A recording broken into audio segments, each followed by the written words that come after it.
हरे कृष्णा। आप सभी लोगों का स्वागत है आज के सत्र में। तो हमने कल पढ़ा था श्रीमद इसका श्री कृष्ण लीला बुक का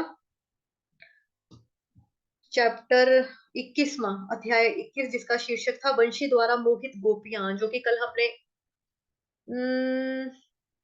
80% पढ़ लिया था। अभी बस 20% ही बचा हुआ है, छोटा सा, ज्यादा नहीं समय लगेगा। तो लेकिन उससे पहले हम मंगलाचरण करेंगे। करने से शुरुआत करने से पहले शुभारंभ जो है वो मंगलाचरण के साथ करेंगे। श्री मंगलाचरण। ओम अज्ञानतिमिरान्धस्य ज्ञानाञ्जनशलाकया चक्षुरुन्मिलितं येन तस्मै श्रीगुरुवे नमः। श्रीचैतन्यमनोभीष्टं स्थापितं येन भूतले स्वयं रूपः कदा मह्यं ददाति स्वपदान्तिकम्। वन्देऽहं श्रीगुरुः श्रीयुतपदकमलं श्रीगुरुन् वैष्णवांश श्रीरूपं साग्रजातं सहगण रघुनाथान्वितं तं सजीवम् साधवैतं सावधूतं परिजनसहितं कृष्ण चैतन्य देवं श्री राधा कृष्ण पादान सहगण ललिता श्री विशाखान्वितांश्च नमा ओम विष्णुपादाय कृष्ण प्रेष्ठाय भूतले श्रीमते भक्ति वेदांत स्वामिनिति नामिने नमस्ते सारस्वते देवे गौरवाणी प्रचारिणे निर्विशेष शून्यवादी पाश्चात्य देश तारिणे नमो महावदन्याय कृष्ण प्रेम प्रदायते कृष्णाय कृष्ण चैतन्य नामने गोत्विषे नमः। हे कृष्ण करुणा सिंधो दीनबंधो जगतपते गोपेश गोपिका कांत श्री राधा कांत नमोस्तुते। तप्त कांचन गौरांगी श्री राधे वृंदावनेश्वरी वृषभानुसुते देवी प्रणमामि हरिप्रिये। वाञ्छाकलत्तरुभ्यश्च कृपा सिन्धुभयेव च पतितानां पावनेभ्यो वैष्णवेभ्यो नमो नमः। जय श्री कृष्ण चैतन्य प्रभु नित्यानंद श्री अद्वैत गदाधर श्रीवासादि गौर भक्त वृंद। हरे कृष्ण कृष्ण कृष्ण हरे हरे, हरे राम राम राम हरे हरे। हरे कृष्ण कृष्ण कृष्ण हरे हरे, हरे राम राम राम हरे हरे। हरे कृष्ण। आप सभी लोगों का पुनः स्वागत है सत्र में। तो यहाँ से हमने पढ़ना है 222वां पेज का ये वाला पैराग्राफ, जो ऑलरेडी स्क्रीन पे आप लोग देख पा रहे हो।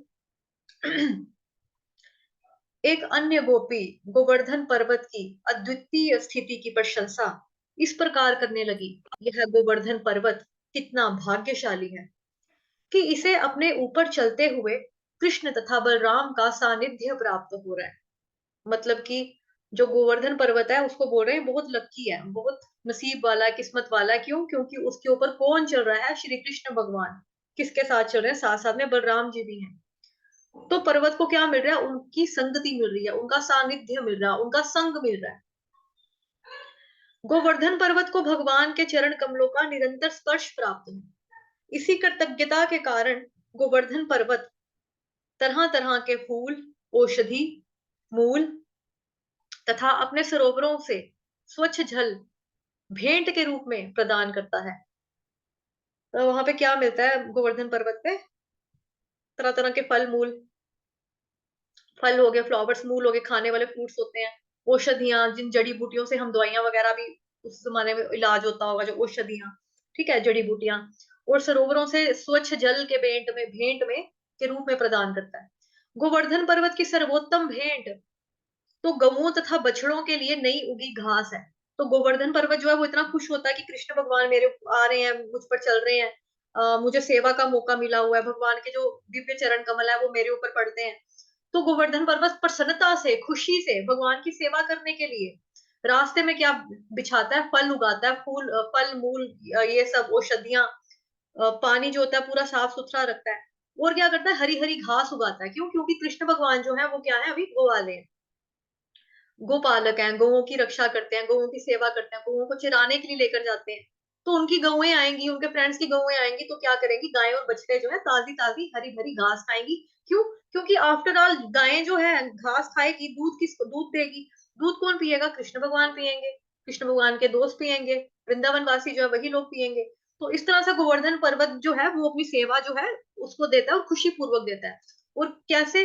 कृष्ण भगवान को प्रसन्न करने की ये कला है, आर्ट है कि भगवान की प्रसन्नता के लिए कर रहे हैं। अब जब इतना कोई करेगा तो भगवान ऑब्वियसली खुश होंगे। तो गोवर्धन पर्वत अपनी खुशी से भगवान की सेवा के लिए ये सारी चीजें करता है और वो उसमें एक्सपर्ट है, प्रसन्न करने की कला को जानता है गोवर्धन पर्वत। एक अन्य गोपी ने कहा कि जब कृष्ण तथा बलराम अपनी बांसुरी बजाते हैं और समस्त चराचर से मित्रता स्थापित करते हुए वृंदावन के जंगल से होकर निकलते हैं, तो प्रत्येक वस्तु कितनी आश्चर्यजनक लगती है। तो यहाँ पर उनका भाव भी पता लग रहा है और हम इमेजिन भी कर सकते हैं कि वहां पे कैसा माहौल होता होगा। मतलब है ना कि जो उनका पास टाइम है गोपियों का, और जो उनका नेचर जो उन्होंने देखी है उस वक्त। तो अब वो कहाँ पे आगे किसके बारे में बात कर रहे हैं, एक अन्य गोपी जो है वो ये कहती है कि जब कृष्ण तथा बलराम अपनी बांसुरी बजाते हुए और समस्त चराचर से मित्रता स्थापित करते हुए वृंदावन के जंगल से होकर निकलते हैं, तो प्रत्येक वस्तु आश्चर्यजनक लगती है। तो यहाँ ये बताया जा रहा है कि जब वो दोनों निकलते हैं तो चर तथा अचर, ठीक, चर और अचर दोनों आ गए इसमें, समस्त समस्त चराचर से मित्रता, एक भाव क्या है उनका, मतलब फ्रेंडली वे में निकलते हैं कि मतलब किसी से द्वेष नहीं करते, ये तो पत्थर है, ये तो ऐसे है, ऐसा कुछ नहीं है।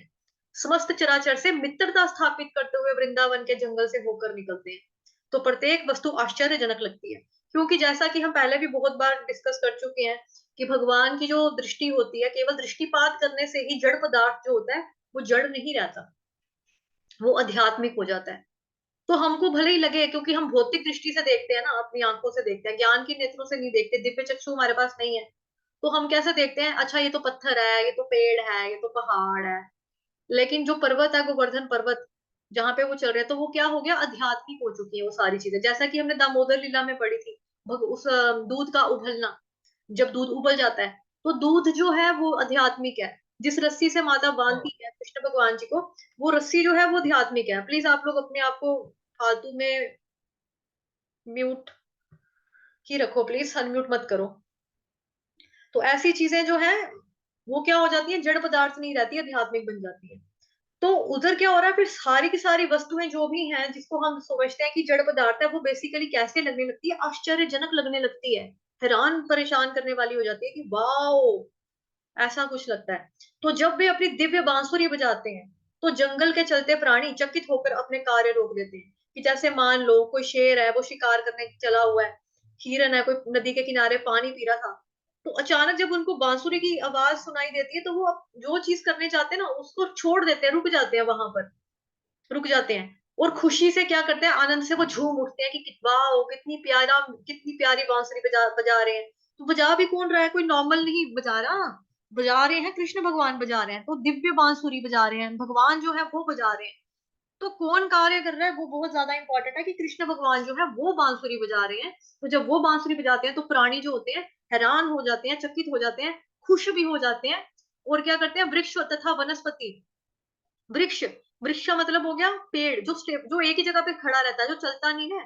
पेड़ कभी चलते तो नहीं ना, ऐसे कर कर, जहां पे आपने देखो, जैसे आप आपने घर में पौधा लगाया है, कोई प्लांट लगाया है, पेड़ लगाया है, तो ये तो नहीं है कि आपने आज उसको अपने कमरे के बाहर रखा था तो वो उठकर अपने आप छत के ऊपर चला जाएगा क्योंकि पेड़ चल सकता है, ऐसा तो नहीं है ना। तो ये क्या हो गया, अचर, ये चल फिर नहीं सकते हैं, वनस्पतियां, पेड़ जो हैं, वृक्ष जो हैं, ये चल फिर नहीं सकते, लेकिन फिर भी उसके बावजूद आनंद से झूम उठते हैं। अब ये पेड़ अपना आनंद, खुशी, प्रसन्नता कैसे करेगा एक्सप्रेस की, हिलने लगेगा, जैसे हवा ना चलते हुए भी हवा चलने लग जाए, वैसा फील करेगा, खुशी खुशी से फील करेगा। जैसे भगवान आए हैं, अगर उसको वहां पे मान लो फूल लगे हुए हैं तो फूलों को गिराकर फूल की वर्षा कर देगा भगवान जी के ऊपर। तो अपना एक्सप्रेस कर रहा है कि वही मुझे प्रसन्नता हुई कि भगवान यहाँ पे आए, खुशी को अपना एक्सप्रेस करने का उनका भी तरीका है। कृष्ण तथा बलराम की दिव्य बांसुरियों की धुनों की ये आश्चर्यजनक प्रतिक्रियाएं हैं। प्रतिक्रियाएं क्या हो गया, रिएक्शंस हैं ये। किसके रिएक्शन हो रहे हैं ये, जब कृष्ण भगवान और बलराम जब बांसुरी बजाते हैं, उसका जो धुन निकलता है, जो साउंड निकलता है, जो स्वर निकलता है, उसकी वजह से ये चीजें हो रही हैं। कृष्ण तथा बलराम सामान्य ग्वाल बालों की तरह अपने कंधों तथा हाथों में गऊओं को बांधने के लिए रस्सियां लिए रहते। तो उनके हाथ में हमेशा क्या होती थी, रस्सियां होती थी। दूहते समय, दूहते का मतलब होता है जब हम गाय का दूध निकालते हैं, दूहते समय सारे बालक गऊओं के पीछे पाँव को एक छोटी सी रस्सी यानी कि नोई से बांध देते हैं। तो ये चीज आपको पता है कि अगर आपने कभी देखा है गाँव में कि दूध वगैरह कैसे निकालते हैं, शहर के लोगों को तो गाय तो बड़ी मुश्किल से देखने को मिलती है। बट अगर आप कभी गाँव में गए हो, आपने वहाँ की लाइफ देखी है, तो वहाँ पे दूध निकालने का तरीका, या गौशाला में अगर आप कहीं गए हो, तो रस्सियों से जो गौ माता होती है उसके टांग को बांधते हैं। इस रस्सी को ग्वाले सदैव अपने कंधों पर लटकाए रखते, और यह रस्सी कृष्ण तथा बलराम के कंधों पर भी देखी जा सकती थी, क्योंकि आखिर वो भी गांव चराने जा रहे हैं। भगवान होते हुए भी वो ग्वाल बालों की तरह क्रीड़ाएं करते हैं। वैसे देखा जाए वो कौन है, वो तो है तो भगवान है, लेकिन अभी वो जहां पे रह रहे हैं और जो ड्यूटी उनको सौंपी है माता पिता ने कि भाई जाओ आप गऊओं को चराने के लिए लेकर चले जाओ, ठीक है। तो उसमें क्या है कि मतलब उधर बोला है कि इस रस्सी को ग्वाले सदैव अपने कंधों पर रखे रहते हैं जी। हाँ बिल्कुल ठीक है। प्लीज आप लोग ना मैसेजेस मत किया करो, ऐसे ना माइंड डिस्ट्रैक्ट हो जाता है। जो चीज मैं बोल रही होती हूँ, मेरा पढ़ाने का एक रिदम जो होता है ना, वो टूट जाता है बीच में। तो हरे कृष्णा मिल गया है मुझे आपका, सबकी सबकी तरफ से हरे कृष्णा हो गया, ठीक है। तो प्लीज अब जो बाद में जुड़ रहे हैं वो इस तरह से बस आ जाओ, पढ़ने बैठो।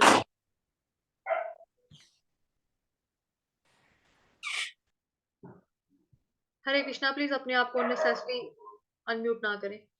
तो उनके कंधों के ऊपर देखी जा सकती है, क्योंकि है तो वो भगवान है, लेकिन वो इस तरह का जो भी काम कर रहे हैं, क्योंकि वो गवाल वाल बने हुए हैं, है ना, उसका रोल अदा कर रहे हैं, और बाकी बच्चों की तरह वो भी जा रहे हैं, तो इसीलिए बाकी बच्चों के अगर कंधों के ऊपर रस्सी है तो उनके कंधों पर भी है। भगवान होते हुए भी वे ग्वाल बालों की तरह क्रीड़ाएं करते, अतः सारी बातें आश्चर्यजनक और आकर्षक लगती। जब कृष्ण वृंदावन के जंगल में या गोवर्धन पर्वत पर गौएं चराने में व्यस्त रहते, उस समय ग्राम की गोपियां उनके विषय में सोचने तथा उनकी विविध लीलाओं के बखान करने में लीन रहती। तो जब कृष्ण भगवान वृंदावन के जंगल में या गोवर्धन पर्वत पर अपनी गौएं चराने में बिजी होते थे, तो उस वक्त क्या होता था, जो उनके गांव की जो गोपियां थी उस टाइम पर, वो उन्हीं के बारे में सोचती थी और उनकी अलग अलग विविध लीलाओं के बखान में लीन रहती, दूसरों के साथ भी चर्चा करनी। याद है वो चीज ऐसे हो गई थी, हाँ कृष्ण ने कैसे वो, हाँ वो रस्सी जब बांधी थी कैसे रस्सी छोटी पड़ रही थी, हाँ बिल्कुल याद है। वो पूतना वध कैसे कर लिया था, हाँ बिल्कुल बिल्कुल, एकदम से कैसे मर गया था। वो गोवर्धन पर्वत वाला सीन याद है ना, वो कैसे उठा लिया था, हाँ बिल्कुल बिल्कुल बिल्कुल। तो उनकी लीलाओं का ही बखान करने में लीन रहती थी गोपियां। कब, जब वो अपना भगवान उस समय पे उनके सामने नहीं है, लेकिन वो गौएं चराने के लिए गए हुए हैं पर्वत पर, लेकिन उसके बावजूद जो गोपियां हैं उनकी पीठ पीछे भी क्या कर रही हैं, कि मतलब पीठ पीछे मतलब भगवान उस वक्त उनको देख नहीं रही है, ना ही वो भगवान के सामने उस वक्त है, लेकिन फिर भी वो भगवान जी को ही याद कर रही है। तो इसमें स्मरण पता लगता है कि वो हमेशा अपने आप को किस तरह से व्यस्त रखती है, भगवान जी की के विषय के बारे में चिंतन कर रहे हैं, भगवान जी की लीलाएं जो उन्होंने अभी तक देखी है उसकी चर्चा कर रहे हैं, उसका बखान कर रहे हैं। दूसरों को बखान करना, दूसरों के आगे जा जाकर बताना, तुम्हें पता है, तुम्हें पता है, वो याद है, वो याद है, ऐसे हुआ था, याद है ना, हाँ बिल्कुल। तो इस तरह से वो बातें करते थे। ये कृष्ण के ही विचारों में निरंतर लीन रहने का सम्यक उदाहरण है। तो इसको वही मतलब बताया जो भी मैंने बता दिया, कि इस बात का क्या मतलब है कि वो हमेशा अपने थॉट्स में कृष्ण को ही रखते थे। सेंटर ऑफ अट्रैक्शन जो था, उनके दिमाग में क्या था, हमेशा कृष्ण ही रहते थे, कि कुछ कर रहे हैं तब भी कृष्ण, कुछ नहीं कर रहे हैं तब भी उनके दिमाग में, उनके विचारों में हमेशा कृष्ण ही रहते थे। यही प्रवृत्ति गोपियों के आचरण में सदैव स्पष्ट पाई जाती है। तो क्लियर रूप से पाई जाती है गोपियों के आचरण में यही वाली, कि वो हमेशा कृष्ण को याद रखती हैं।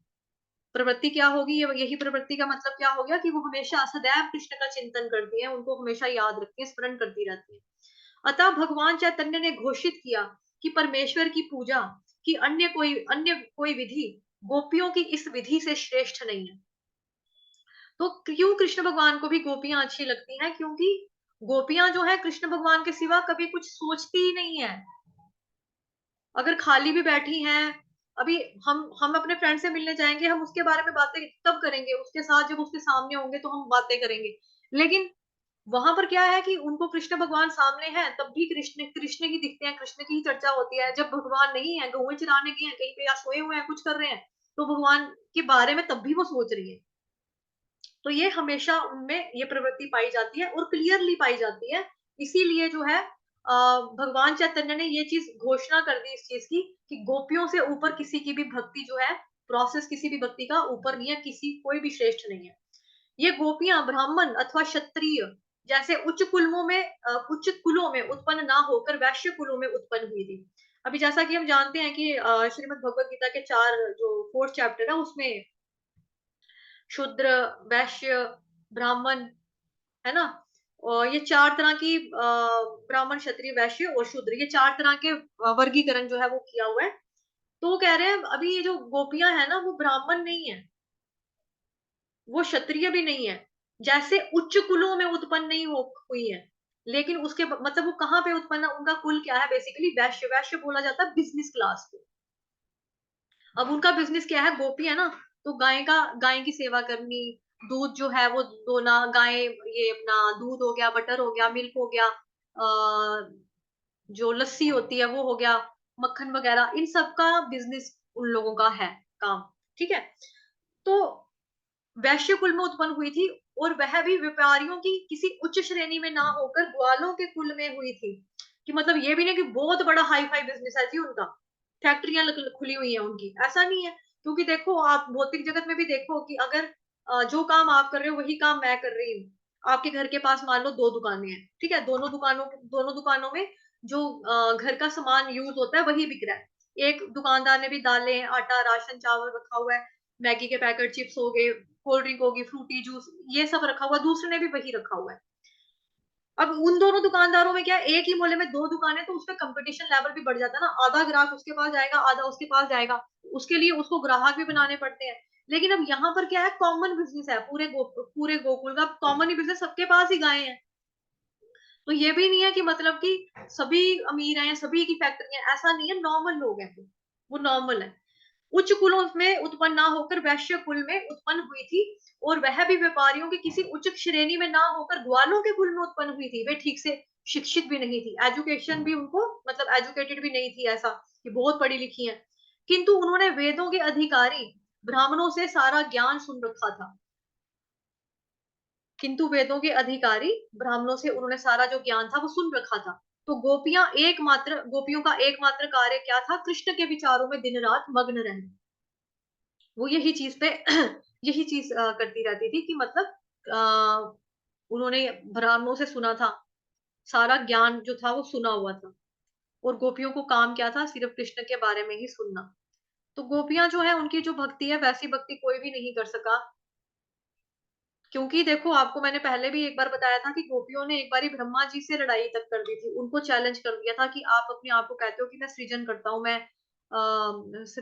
मतलब क्रिएटिविटी मेरी बहुत अच्छी है, आपकी क्या क्रिएटिविटी है, क्या क्रिएटिव हो आप, आपने देखो आंखों की पलकें क्यों बनाई है, क्योंकि जब आपने आंखों की पलकें बना दी, अब हमको आंख झपकते हैं ना जब, तो उस वक्त हमको कृष्ण भगवान अगर हमारी आंखों के सामने होते और हम आंख झपक देते हैं तो हमको भगवान जी दिखते नहीं है थोड़े से सेकंड के लिए हमको, मतलब अब आंख का पलक का जो झपकना होता है वो जस्ट 1 सेकंड होता है, 1 सेकंड से भी शायद कम समय में हम आंख झपकते हैं। तो उतना सा भी उनको बर्दाश्त नहीं हो रहा है कि आंखें क्यों हम बंद करें, 1 सेकंड से भी कम सेकंड में भी हम क्यों आंख बंद करें, क्योंकि हम कृष्ण को देख नहीं पाते। तो उनसे ऊपर किसकी भक्ति होगी, जो हर वक्त कृष्ण को ही रिमेम्बर करते रहते हैं, उन्हीं को याद रखते हैं। तो 1 मिनट अगला वाला चैप्टर देख लेते हैं, 22वां गोपियों का चीर हरण। ओके, ये तो फिर हम ये हम परसों ही पढ़ेंगे, ये हम परसों पढ़ेंगे, कल छुट्टी है। अगर तो आप लोग आओगे, आना चाहते हो तो फिर मैं ये कल क्लास कंटिन्यू करूंगी, अदरवाइज संडे को छुट्टी ही होगी। आप बता दो कल आना है या नहीं आना है। हरे कृष्णा। आप लोग अपने आप को अनम्यूट कर सकते हो, देखो जब आपसे बात करनी है ना तब आप अपने आप को अनम्यूट नहीं करोगे, जब कुछ काम नहीं होगा तब ऐसे ही म्यूट करके कोई खांसी करेगा, कोई टीवी लगा देगा, कोई टेप रिकॉर्डर चला देगा पीछे। नहीं माता जी, संडे को छुट्टी रहना अच्छा है। ठीक है, अभिषेक प्रभु जी आपका विचार क्या है। माता जी आ सकते हैं, कोई दिक्कत नहीं। ओके, खुशबू माता जी, मानसी माता जी, बाकी सब बताओ अपना अपना विचार, सभी लोग बताओ प्लीज, लिखकर बता दो, नहीं बोलना है तो बोलचाल बंद है, मेरे से कोई नाराजगी है तो लिखकर बता दो चैट बॉक्स में। आ सकते हैं माता जी। आ सकते हो, चलो ठीक है, बाकी आ सकते हैं माता जी। ठीक है, तो सिर्फ अभी गीता माता जी बोल रहे हैं कि उनको नहीं आना है, बाकी अदरवाइज जो वोट आए हैं वो सारे ये कह रहे हैं कि हम आना चाहते हैं। ठीक है, तो फिर हम कल जी क्लास लगा लेंगे, अगर होगा तो फिर मैं ग्रुप में मैसेज डाल दूंगी। ठीक है ना?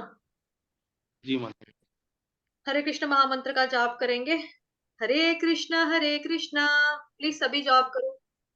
हरे हरे हरे हरे कृष्ण हरे कृष्ण हरे राम हरे राम राम हरे राम राम हरे हरे हरे राम हरे हरे हरे राम हरे राम हरे राम राम हरे राम हरे कृष्णा हरे कृष्णा कृष्ण कृष्ण हरे हरे हरे कृष्णा हरे राम हरे हरे राम हरे हरे हरे राम राम हरे हरे राम हरे हरे राम हरे कृष्णा राम हरे राम कृष्णा हरे कृष्ण हरे कृष्ण कृष्णा हरे हरे हरे कृष्णा हरे कृष्ण राम कृष्ण हरे हरे राम हरे हरे राम राम राम हरे राम हरे हरे हरे हरे राम राम